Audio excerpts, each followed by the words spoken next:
আরও একজনের চাঁদা তোলার দৃশ্য ধরা পড়ে স্টার নিউজের গোপন ক্যামেরায়। দিনে দোকান প্রতি ২০০ টাকা করে চাঁদা তুলছেন শাহজালাল সরকার নামের এই ব্যক্তি।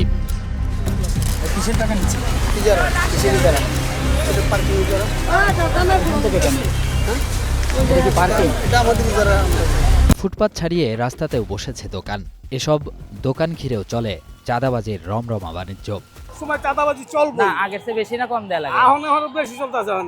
ফুটপাত তো আর টেন্ডার দেয় না, ফুটপাত কি বিক্রি করে? ফুটপাত বিক্রি করেন, ওই টেন্ডার, ওই একটা টেন্ডার হয়, ওইটার কারণে একটা ছিল আরেকটা চলে আর কি।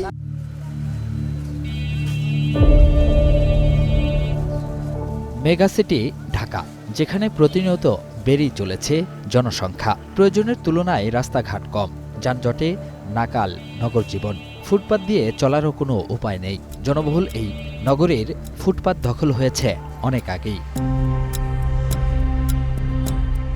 রাজধানীর এই ফুটপাত ঘিরেই কোটি টাকার বাণিজ্য।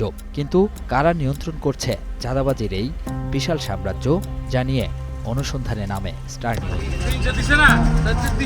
এই যেমন মাসুম নামের এই ব্যক্তি বাণিজ্যিক এলাকা মতিঝিল আইডিয়াল কলেজের ফুটপাত থেকে টাকা তুলছেন, যেন হালখাতার দোকান খুলে বসেছেন। বাস্তবে কড়াই গন্ডায় বুঝে নিচ্ছেন চাঁদার টাকা। খানিক পর আরও একজনের চাঁদা তোলার দৃশ্য ধরা পড়ে স্টার নিউজের গোপন ক্যামেরায়। দিনে দোকান প্রতি ২০০ টাকা করে চাঁদা তুলছেন শাহজালাল সরকার নামের এই ব্যক্তি। কিসের টাকা নিচ্ছে? ইজারা। কিসের ইজারা? এটা পার্কিং ইজারা। কোন থেকে কেন? হ্যাঁ? এটা কি পার্কিং? এটা আমাদের ইজারা। কথা বলার এক পর্যায়ে ঢাকা দক্ষিণ সিটি কর্পোরেশনের কার পার্কিং ইজারার কাগজ দেখালেও চাঁদা উঠাচ্ছেন ফুটপাত থেকে। শুক্রবারে ৪ ফিটের এসব চৌকির দোকান থেকে চাঁদা উঠানো হয় ৫০০ টাকা।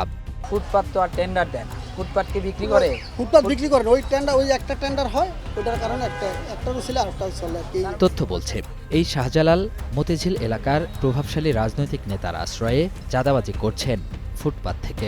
ব্যবসায়ীরা জিম্মি হলেও নজরদারি নেই সিটি কর্পোরেশনের। আমাদের কাছে তো নিলে তো আমরা না করতে পারবো না, বুঝলেন না? প্রতিদিন নয় 200। দু একজনের নাম বলতে গেলে তো আমি এদেরকে শত্রু, এদের বলতে গেলে বিপদ আছে আমাদের।